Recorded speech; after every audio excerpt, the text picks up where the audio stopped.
La Casa Blanca era un hervidero. El caos reinaba en el ala oeste. En el Mediterráneo, una fortaleza marítima china, cuya construcción se estimaba en miles de millones de euros, acababa de ser completada.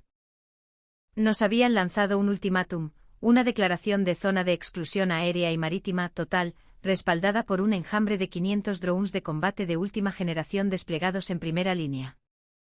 Durante 27 años, nadie había logrado detener esa amenaza en la llamada zona gris. Ante esto, ni Estados Unidos ni España se habían atrevido a mover un dedo. Los expertos lo decían al unísono: esta vez España está acabada. Ese país siempre se ha escondido detrás de nuestras espaldas, dije yo, Richard Cole, analista senior del Instituto Atlas de Estrategia en Washington, soltando una risa cínica por la nariz. Siempre esperando que nosotros les protejamos desde las bases de Rota o Morón. Sin embargo, 48 horas después, ocurrió algo que nadie podía creer.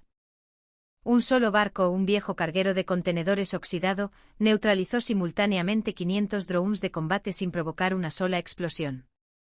Pero lo más impactante no fue la hazaña técnica, sino lo que ese barco ocultaba en su interior, un secreto preparado meticulosamente durante 27 años. ¿Qué demonios había pasado? Desde aquí les contaré la historia completa. ¿Saben qué es lo que China teme realmente? No es a Estados Unidos. Tampoco es a España. Es a la evidencia. Que quede un registro imborrable de lo que han hecho. A eso es a lo que tienen pánico, a que todo quede grabado. Yo tardé demasiado en darme cuenta de esa verdad. Soy Richard Cole. Trabajo como analista de inteligencia en el Instituto Atlas de Estrategia en Washington. Llevo más de 30 años profundizando en la guerra electrónica y la inteligencia de señales. Y yo, precisamente yo, había malinterpretado completamente a España. No, para ser exactos, la había despreciado. Déjenme contarles lo que pasó aquel día. Se convocó una reunión de emergencia en la Situation Room de Washington. Eran las 4 de la madrugada. Recibí una llamada con los ojos aún pegados por el sueño y conduje de inmediato hacia allí. Cuando abrí las puertas de la sala de crisis, más de 20 analistas ya estaban en sus asientos. Nadie abría la boca. Todos miraban fijamente la pantalla gigante del frente. Lo que se proyectaba era el mar Mediterráneo. En medio de esas aguas, entre las Islas Baleares y la costa norteafricana, flotaba una estructura gigantesca. Incluso en las fotos satelitales, su escala era abrumadora. Tenía el tamaño de varios campos de fútbol unidos. China lo llamaba Base de Investigación Oceanográfica. Pero yo lo supe de un vistazo. Aquello no era una instalación de investigación. La disposición de los radares, los equipos de comunicación, el ángulo de las antenas, los helipuertos y los puntos de despegue. Todo era una estructura diseñada claramente con fines militares. En ese momento el asesor Brad Barnett comenzó el informe. Es un general de 4 estrellas retirado que sirve como asesor especial del Pentágono. China ha instalado una estructura en aguas internacionales del Mediterráneo. Se completó hace 2 días. Actualmente el despliegue de fuerzas está en curso. La voz del asesor Barnett era calmada. Sin embargo, el aire en la sala se congeló al instante. Aguas internacionales. Ese era el núcleo del problema. Habían plantado una instalación militar en un lugar que no pertenecía a ningún país. Era una provocación clara a los ojos de cualquiera. Pon el comunicado de China, ordenó Barnett. La pantalla cambió. Apareció un hombre vestido con el uniforme de la Armada China. Era el almirante Zhang. Miró directamente a la cámara y dijo: Esta zona marítima queda temporalmente bajo nuestra administración para la investigación científica marina de China. Se prohíbe el acercamiento de cualquier embarcación en un radio de 50 millas. Si se viola este perímetro, no podemos garantizar su seguridad. No podemos garantizar su seguridad. Era una amenaza descarada envuelta en términos diplomáticos. Pero Zhang no terminó ahí. Específicamente respecto a vehículos aéreos no tripulados y drones, existe la posibilidad de que ocurran fallos técnicos debido a la interferencia de nuestros equipos de guerra electrónica. Es un fenómeno técnico inevitable, y no nos hacemos responsables de ningún daño. ¿Fallos técnicos en los drones? Solté una risa incrédula. Esto no era más que una declaración abierta de uso de armas electrónicas. Si os acercáis, derribaremos vuestros drones. Pero dirían que fue un accidente, así que no asumirían la responsabilidad. La arrogancia debería tener un límite, pero esto cruzaba todas las líneas. Sin embargo, lo que realmente me sorprendió vino después. La pantalla mostró imágenes de los alrededores de la estructura gigante. Decenas de pequeños pesqueros españoles rodeaban la fortaleza. ¿Qué es eso? Alguien alzó la voz. Barnett respondió, son pesqueros civiles. Probablemente colocados por China. Habían usado a civiles como escudos humanos. Al colocar civiles alrededor de una instalación militar, si atacábamos, causaríamos víctimas inocentes. Si no atacábamos, ellos hacían lo que querían. Era una táctica vil que salía en los libros de texto. Hice cálculos mentales. ¿Se movería Estados Unidos? No, imposible. No podíamos disparar misiles entre esos civiles. Solo quedaba la vía diplomática, pero eso llevaría tiempo. Mientras tanto, China consolidaría los hechos consumados. Era un guión predecible. En ese momento, llegó un informe sobre los movimientos de España. El asesor Barnett cambió la pantalla. Sinceramente, yo no esperaba nada. España no podía hacer nada. Como siempre, se esconderían en la sombra de Estados Unidos y sacarían algún comunicado de protesta. Siempre había sido así. Pero en la pantalla apareció una cara desconocida. Un hombre español, de unos 60 años, con el pelo gris. Su nombre era Ignacio García. Su título, consultor de seguridad marítima del Mediterráneo. Decían que tenía experiencia en la Guardia Civil del Mar y como oficial de enlace con la Armada. García dijo lo siguiente, esta vez es diferente. Solo eso. Pero había una extraña convicción en su voz. No pude evitar una sonrisa burlona. ¿Qué es diferente? ¿Acaso España se ha enfrentado alguna vez a China de frente? En ese momento, la voz de mi abuelo resonó en mi memoria. Richard Cole Sr., antiguo oficial de la Marina de Estados Unidos. Desde niño me lo había inculcado, no te fíes de los españoles ni de los europeos del sur. En la guerra fue igual. Nosotros sangramos para protegerlos, ¿y qué hicieron ellos? Son gente que siempre se esconde detrás y solo sabe quejarse. Mi abuelo era veterano de guerra. Quizás por eso tenía sentimientos complicados hacia ellos. Y yo, naturalmente, heredé ese prejuicio. España es un país que no sabe pelear por sí mismo, un país que no puede hacer nada sin Estados Unidos. Esa era la percepción que había mantenido durante casi 30 años. De hecho, los datos que yo veía confirmaban eso. España no debería provocar innecesariamente, dije en voz alta. Barnett me miró. ¿Qué quieres decir? Parece que España intenta hacer algo, pero eso solo complicará la situación. Si provocan a China, nos veremos arrastrados. Ahora debemos mantener la calma y proceder por canales diplomáticos. Barnett asintió silenciosamente. Estoy de acuerdo. Aconsejaremos moderación a Madrid. Volví a mirar la pantalla. La cara de Ignacio García seguía ahí. Esta vez es diferente. Esas palabras resonaban en mi cabeza. Pero las ignoré. ¿Qué iba a ser diferente? España es España al final del día. Seguramente terminarían pidiendo ayuda a Estados Unidos. Al salir de la sala, estaba convencido. Con China actuando con tanta fuerza, España no tenía opción. Con civiles como escudos y amenazas de guerra electrónica, España no podía soportar la situación sola. Probablemente en unos días el gobierno español pediría apoyo a Estados Unidos. Nosotros intervendríamos, negociaríamos con China. La misma rutina de siempre. Eso pensaba. Pero unos días después me di cuenta de que estaba totalmente equivocado. España no pidió ayuda a Estados Unidos. En su lugar, enviaron algo. En el momento en que confirmé que era, estallé en carcajadas. Era una burla. Lo que España envió no fue una fragata F-100 ni un submarino. Fue un solo carguero de contenedores, viejo y oxidado. Su eslora era de 180 metros. Antigüedad, 22 años. La pintura se desconchaba en varios lugares, dejando ver el óxido rojo. En las fotos satelitales cualquiera podía verlo, era chatarra a punto de ser desguazada. Las risas se extendieron por la Situation Room. Al principio alguien soltó una risita, pero pronto se contagió a todos. ¿Es una broma?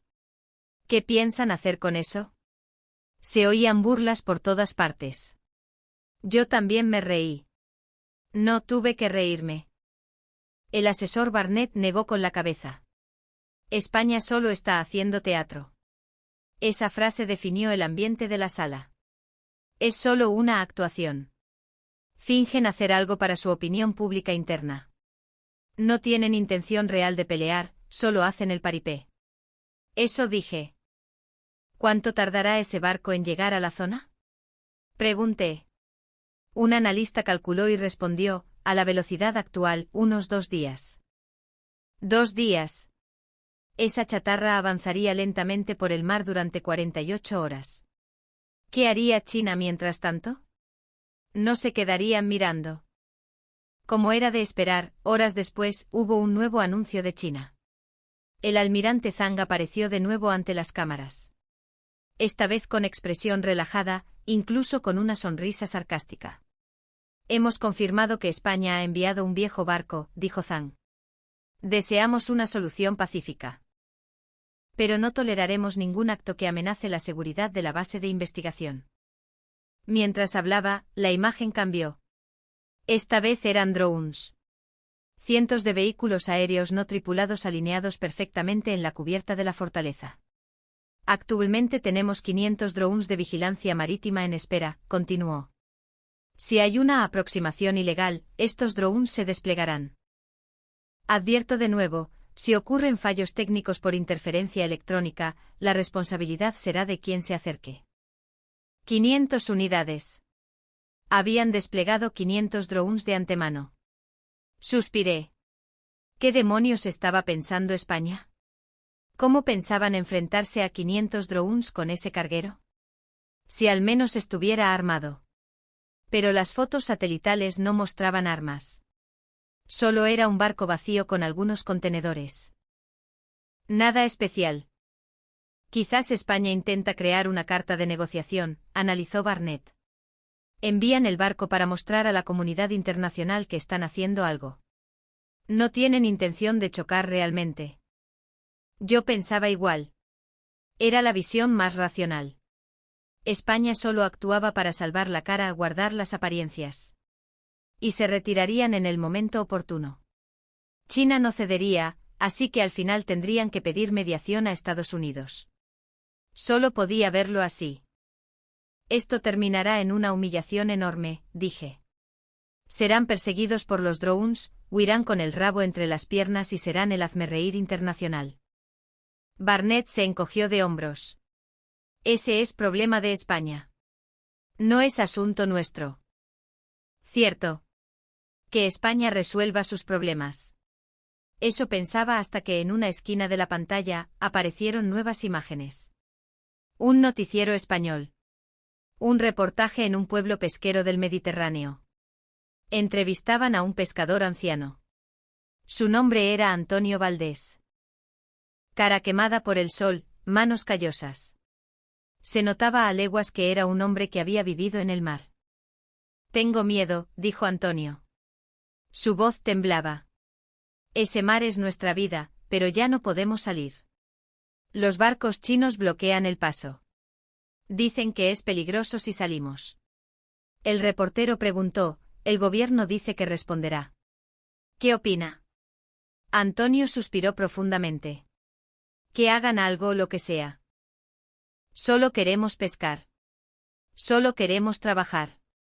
¿Tan difícil es eso? Me quedé mirando la pantalla aturdido. Sinceramente, ver la cara de ese pescador me hizo sentir incómodo. Porque esa era la realidad. No eran juegos políticos ni estrategias militares, era gente común a la que le estaban robando el mar. Pero enseguida sacudí la cabeza. Es un problema interno de España. No nos concierne. Esa noche llegó información adicional. Documentos del briefing español. Aquel Ignacio García apareció de nuevo. Consultor de seguridad. Yo seguía sin saber quién era. Pensaba que era solo un portavoz del gobierno. García explicó la situación concisamente: el barco enviado es de apoyo multipropósito. No tiene fines de combate. ¿No tiene fines de combate? Entonces, ¿para qué diablos van? Me burlé en mi interior. ¿Van de turismo? Pero García continuó diciendo algo extraño: este barco no va a luchar. Hizo una pausa y siguió con calma. Va a recoger evidencias. ¿Evidencias? ¿Qué evidencias? No entendía nada. ¿Qué pruebas iba a recoger esa chatarra? Lo máximo que harían sería huir de los drones chinos. Barnett pensaba igual. Es una farsa, sentenció. España finge que hay algo. En realidad no hay nada. Yo asentí. Obvio. No podía ser que España ocultara un arma secreta increíble. Esa noche en casa, no dejaba de pensar en ello. Un carguero. 500 drones. No podían ganar. España haría el ridículo, probaría su incompetencia ante el mundo y vendría llorando a Estados Unidos. Como siempre. Me tumbé en la cama mirando al techo. Las palabras de mi abuelo volvieron. ¿España? No son de fiar. Tenía razón. Pero por alguna razón, no podía dormir. Las palabras de Ignacio García daban vueltas en mi cabeza. Va a recoger evidencias. ¿Qué significaba? No deja de pensar. El resultado es obvio. Fracaso. A la mañana siguiente sonó la alarma de emergencia en la Situation Room. Cuando vi lo que mostraba la pantalla, dudé de mis propios ojos. Los 500 drones estaban cayendo. Sin explosiones. Sin humo. Simplemente caían suavemente del cielo. Como si alguien hubiera apagado el interruptor. Todos a la vez con precisión, los 500 drones cayeron al mar en cuestión de 14 segundos. Ni un sonido de explosión. La sala entera se quedó en un silencio sepulcral. No se oía ni respirar. Yo no podía apartar la vista. Parecía una escena de película. No más irreal que una película. En las películas las cosas explotan. Aquí no. Caían en silencio como hojas muertas bailando en el viento. ¿Qué es esto? Susurró alguien. Analizadlo. Gritó Barnett. Los analistas empezaron a teclear frenéticamente. Yo corrí a mi puesto. Como especialista en guerra electrónica, tenía que encontrar la respuesta. Mi primera hipótesis fue un pulso electromagnético, EMP. Pero el EMP no lo explicaba. Los equipos del carguero español funcionaban perfectamente. Si fuera un EMP afectaría a amigos y enemigos por igual. Pero el barco español estaba intacto y solo los drones caían. Imposible. ¿Tenemos imagen infrarroja? Pregunté. Sí, la ponemos ahora. La pantalla mostró la imagen térmica. Justo antes de que los drones cayeran. Contuve la respiración. Se veía claramente. Líneas finas. Innumerables rayos de calor rojos. Salían del carguero hacia los drones. Esas líneas atravesaban con precisión cada uno de los drones. ¿Qué es eso? Barnett miraba sobre mi hombro. Mi mente era un caos. Sin duda es energía dirigida. Láseres o algo parecido. Pero... derribar drones con láser. ¿Y 500 a la vez? Amplía la imagen. Un analista hizo zoom. Vimos un dron cayendo en infrarrojo. El cuerpo del dron estaba intacto. Alas y fuselaje sin daños. Pero había marcas de calor residual en puntos muy específicos. Las articulaciones, los sensores y la conexión de la batería. Solo esos 3 puntos. Me dejé caer en el respaldo de la silla. Empezaba a entenderlo. No era un derribo. No era destrucción. Estaban cortando los nervios. Habían cortado el sistema nervioso del dron. Como si le pusieran anestesia para dormirlo. No los mataron, los durmieron. Es imposible, murmuré. Esa precisión. Apuntar a las articulaciones de 500 drones en vuelo. Teóricamente es casi imposible. No tenía explicación tecnológica para ese nivel.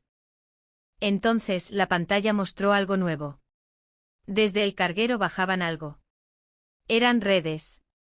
Extendieron grandes redes en el mar y empezaron a recoger los drones caídos uno tras otro. Con cuidado como si fueran objetos preciosos. Al ver eso, recordé las palabras de Ignacio García. Vamos a recoger evidencias. Finalmente lo entendí. España nunca quiso destruir los drones. Querían capturarlos. Para usarlos como prueba. Si los explotaban, la evidencia desaparecía. Por eso los neutralizaron y los recogieron. No fue un combate, fue una cirugía. Llegó la reacción de China. La cara del almirante Zhang apareció en pantalla. La arrogancia había desaparecido. Estaba pálido. Esto es una provocación clara. España está obstaculizando la investigación pacífica de China. Su voz temblaba. Nunca imaginó que le neutralizarían 500 drones en segundos. Esa noche no volví a casa. Me quedé analizando datos. No quería admitirlo. Que España hubiera hecho algo así. Que mis 30 años de creencias estuvieran equivocados. A las 2 de la madrugada, pensé en alguien. Mateo Velázquez. Un antiguo colega ingeniero en una empresa de defensa estadounidense. Volvió a España hace años. Creo que entró en un instituto de defensa de Navantia. Le envié un mensaje. Mateo, ¿qué ha pasado en el Mediterráneo? Respondió al instante, sabía que eras tú. Llámame. Lo llamé. Richard, ¿cuánto tiempo?, dijo con su voz calmada de siempre. Mateo, ¿qué demonios es eso? ¿Esa tecnología? ¿De dónde ha salido? Hubo un silencio. Richard, esto es solo el principio. Lo que has visto es solo el aperitivo. El verdadero espectáculo será en la ONU. Sentí el corazón latir fuerte. ¿Vais a hacerlo público? Ven a España. Velo con tus propios ojos. Llevas 30 años malinterpretando a mi país. Es hora de que veas la verdadera España. Colgó. Me quedé con el teléfono en la mano. Rayos de calor invisibles. Precisión quirúrgica. Captura en lugar de destrucción. No era solo un arma, era una estrategia calculada. España era capaz de esto. Decidí ir. Tenía que verlo. Aterricé en el aeropuerto de Barajas y de ahí viajé al sur. Mateo me esperaba. Me alegro de que vinieras. No hay tiempo. Te explicaré en el coche. Un coche oficial negro nos llevó hacia la costa, cerca de Cartagena. Mateo me dio un sobre. Mira esto primero. Eran fotos. Primeros planos de los drones recuperados. Las articulaciones estaban quemadas. Pero solo eso. No están totalmente quemados, murmuré. Claro. No queríamos quemarlos. El objetivo era neutralizar, no destruir. Llegamos a una zona industrial tranquila. Edificios viejos. Frente a uno que parecía un almacén de pescado abandonado, paramos. Es aquí. Por fuera era una ruina. Óxido y pintura caída. Pero al pasar el control biométrico, el interior era otro mundo. Instalaciones de vanguardia. Ordenadores, luces blancas, investigadores corriendo. Y en un rincón, los drones recuperados alineados. Señor Cole. Alguien se acercó. Una mujer de unos 40 años, pelo corto, bata blanca. Soy Elena Soler. Departamento de Tecnología del INTA, Instituto Nacional de Técnica Aeroespacial. Le estreché la mano. Conozco su trabajo en Atlas, señor Cole. Me llevó a ver los drones. De cerca eran impresionantes. Intactos. Solo las articulaciones negras. ¿Cómo es posible? Pregunté. La clave es la precisión. Derribarlos con un misil es fácil. Pero eso no deja pruebas. Necesitábamos la evidencia. Apuntamos a sus puntos vitales. Si cortas la energía y los sensores, entra en modo de aterrizaje de emergencia. Caen, pero no explotan. ¿Pero 500 a la vez? Tenemos un sistema de rastreo por IA que predice el movimiento en tiempo real y apunta los láseres. Señaló un monitor con algoritmos complejos. ¿Desde cuándo desarrollan esto? Desde hace 7 años, respondió Elena con naturalidad. En silencio y con constancia. Entonces se acercó otro hombre. Pelo gris, mirada firme. Soy Ignacio García. El hombre del briefing. El que dijo, esta vez es diferente. ¿Por qué desarrollaron esto? Pregunté. García miró sus pies un momento y habló despacio. Llevo 27 años protegiendo este mar. He recibido sobornos y amenazas. Pero dije que no a todo. ¿Por qué? Porque este mar es la vida de la gente. Los pescadores sacan pescado, alimentan a sus familias, llevan a sus hijos al colegio. Esa vida normal depende de este mar. Quería proteger eso. Señaló una pantalla. Se veía el pueblo pesquero. Antonio Valdés, el pescador, sonreía mientras arreglaba su barco. Hacer que ese hombre pueda sonreír. Ese es nuestro trabajo. Sentí calor en el pecho. Me sentí avergonzado. Yo pensaba que España solo se escondía. Pero esta gente llevaba 20 años preparándose en silencio. No para presumir, sino para proteger. Entonces se acercó un joven. Javier Ortega, líder del equipo de ciberseguridad. Estamos extrayendo los datos de los drones para la ONU. Estamos trabajando offline para evitar hackeos. Todo estaba planeado. Asegurar, preservar y presentar. Esa noche encontraron el documento clave. Javier Ortega detuvo sus manos sobre el teclado. Su cara estaba pálida. Miren esto.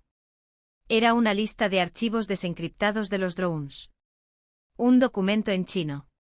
Objetivos secundarios, fase 2. Leí la traducción y se me heló la sangre. Planta de regasificación de Sagunto. Puerto de Valencia. Base naval de Rota. Eran coordenadas de ataque. ¿Qué es esto? Pregunté con la voz ronca. Mateo respondió, es una operación de rehenes. Si atacan la planta de gas con drones, ¿sabes qué pasa? Todo Sagunto ardería. Miles de muertos. Valencia quedaría inoperativa. Rota perdería su capacidad aérea. Me dejé caer en una silla. No era un bloqueo. Era una extorsión. Obedeced o borramos vuestras ciudades. Por eso capturaron los drones, dije. Para conseguir esta prueba. Elena asintió. Si los hubiéramos explotado, este documento se habría perdido para siempre. En ese momento sonó mi teléfono. Era Washington. Brad Barnett. Cole. ¿Dónde estás? En España. Vuelve inmediatamente. Es una orden. ¿Por qué? Acabamos de descubrir el plan de ataque chino. Iban a atacar plantas de gas. El interés nacional es lo primero. Gritó Barnett. Estamos negociando un acuerdo de tierras raras con China. Si esto sale a la luz, la negociación se rompe. Entierra esa historia. ¿Qué? ¿Enterrarlo? Iban a matar a 50.000 personas. Pero no murieron. Se acabó. Vuelve. Colgó. Me quedé inmóvil. Mi país, al que serví 30 años, quería ocultar la verdad por un negocio. ¿Qué pasa? Preguntó Mateo. Me avergüenzo. Mi país quiere lavarse las manos. Mateo no se sorprendió. Lo sé. Por eso planeamos hacerlo nosotros solos desde el principio. Entonces entró una mujer joven. Nuria, diplomática. Estamos pidiendo una reunión de emergencia en la ONU. ¿Qué pasa si Estados Unidos no coopera? Pregunté. Nuria me miró fijamente. No importa. Tenemos las pruebas. La evidencia no miente. Ignacio García se acercó a mí. Señor Cole, es su decisión. Si se va, nadie le culpará. Pero si se queda, acompáñenos hasta el final. Decidí quedarme. Ignoré la orden de Barnett. Quería ver qué era la justicia. A las 3 de la madrugada sonó una alarma. Intrusión. Gritó Javier. Conexión externa al servidor. ¿Desde dónde? Langley, Virginia. Era la CIA. Mi propia gente. Están borrando los archivos. Javier golpeó la mesa. Los archivos desaparecían de la pantalla frente a nuestros ojos. La evidencia se evaporaba. Desconecta la red. Gritó Elena. Pero ya habían borrado el 40%. ¿Y la copia de seguridad física? Preguntó García con calma. ¿Está segura? En la caja fuerte. Desconectada. García abrió la caja fuerte y sacó un disco duro negro. Ahí estaba todo. Entonces Elena dijo, «Hay alguien fuera». Oímos coches. Frenazos. Se acercaban. «Apagad las luces», dijo García. Miré por la ventana. 4 coches negros rodearon el almacén. Hombres de negro bajaron. Movimientos profesionales. Operaciones encubiertas de Estados Unidos venían a destruir el disco físicamente. García me dio el disco duro. Cole, llévese esto. Yo. ¿Por qué yo? Si un español presenta esto, dirán que es falso. Pero si un estadounidense expone los errores de su propio país. Eso tiene otro peso. Me miró a los ojos. Elija. Callar o testificar. Oímos golpes en la puerta de hierro. No hay tiempo, dijo García. Salgan por atrás. Javier les guiará. Yo me quedo para ganar tiempo. García. Soy un viejo. No se preocupen. Vayan. Que la evidencia sobreviva. Corrí hacia la salida trasera con el disco duro en la mano, siguiendo a Javier. Atrás dejaba a Ignacio García, enfrentándose solo a los hombres de mi gobierno. Un hombre que había protegido ese mar durante 27 años. Nueva York. Sede de la ONU. La entrada estaba llena de periodistas. Me senté al fondo de la sala. El disco duro quemaba en mi mano. El secretario general abrió la sesión del Consejo de Seguridad. El embajador chino tomó la palabra primero. China es la víctima. España destruyó ilegalmente nuestra instalación científica y robó nuestros equipos. Exigimos disculpas y devoluciones inmediatas. La delegación de Estados Unidos permanecía en silencio. Cómplices. Le tocó el turno a España. Nuria, la diplomática, estaba pálida pero firme. España ejerció su derecho a la defensa. Eso era una base militar. ¿Pruebas? Interrumpió el chino. ¿Dónde están las pruebas? Nuria vaciló. Tuvimos problemas técnicos. Algunos archivos se dañaron. El chino sonrió victorioso. ¿Lo ven? Mienten. No pude aguantar más. Me levanté. Eso es falso. Mi voz resonó en la sala. Todos me miraron. Soy Richard Cole. Analista del Instituto Atlas de Estados Unidos.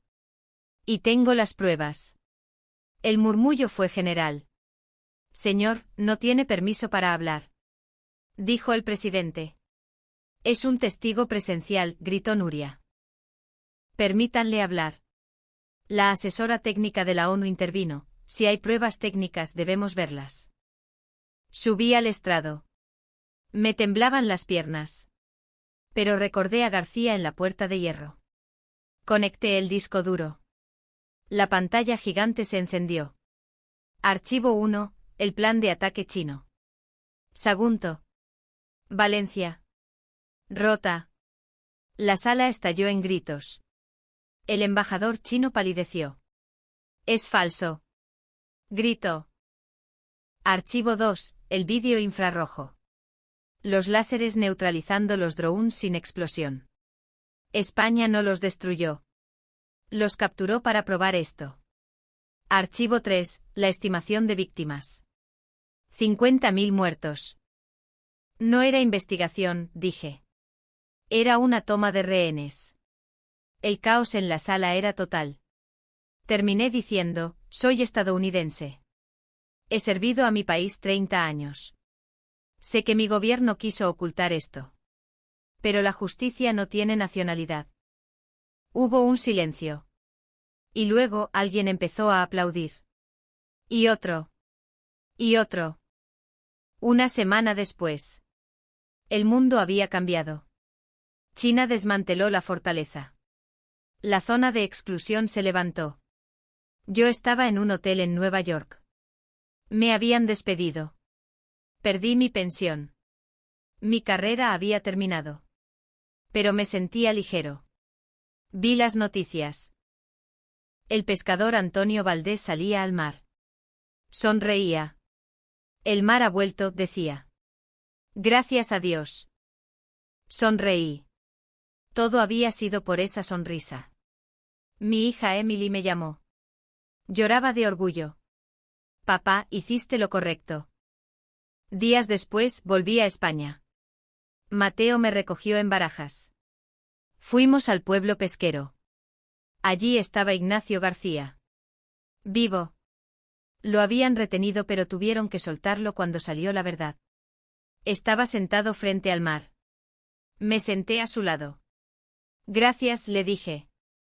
Por ganar tiempo. Usted tuvo el valor, Cole. Señaló el mar. Los barcos faenaban tranquilos. Mire eso. Solo queríamos esto. La normalidad. Quiero quedarme aquí, dije. Ayudar en lo que pueda. García asintió y sonrió. Bienvenido. Desde el barco Antonio nos saludó con la mano. El sol se ponía en el Mediterráneo. Era una escena aburrida y pacífica. Y era la victoria más hermosa que había visto nunca. España no luchó con fuerza bruta. Luchó con pruebas, con inteligencia y con una